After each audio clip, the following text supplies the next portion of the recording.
5월 20일부로 20대 국회 마지막 본회의가 종료되었습니다. 4년이 굉장히 빠르게 지나간 것 같은데요.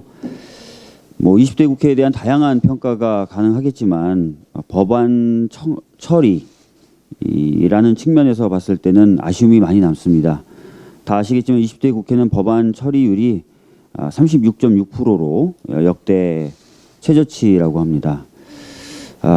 그래서 21대 국회에서는 아까 원내대표님 그리고 당대표님 말씀하신 대로 일하는 국회가 돼서 좀 더 많은 또 국민에게 필요한 법안들을 만들고 개정하고 해야 될 것 같습니다. 최근 일하는 국회 만들기 그리고 원구성과 관련돼서 가장 쟁점이 되고 있는 것이 법사위의 체계작구 심사 권한을 어떻게 할 것이냐입니다. 저희 당은 원칙적으로 법사위의 체계작구 심사 권한은 폐지되는 게 맞지 않냐라는 입장을 가지고 있습니다.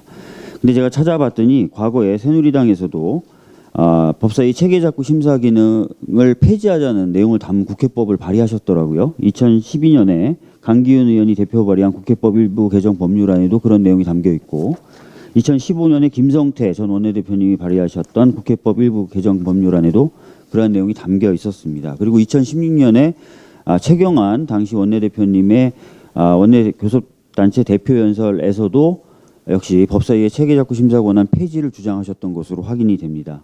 그래서 이 부분은 여야 없이 어느 정도의 공감대가 이미 형성되어 있다고 봅니다.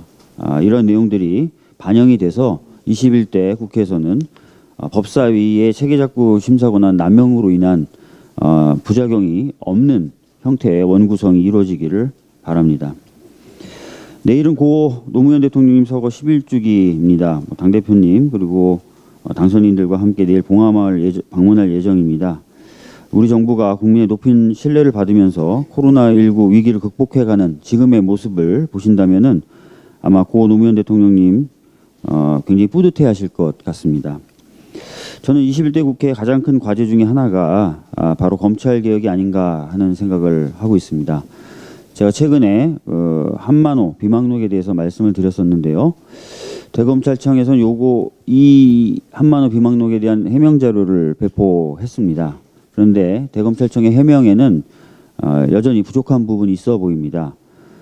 우선 어제 KBS가 2011년에 진행된 한만호 씨와의 인터뷰 영상을 보도했습니다.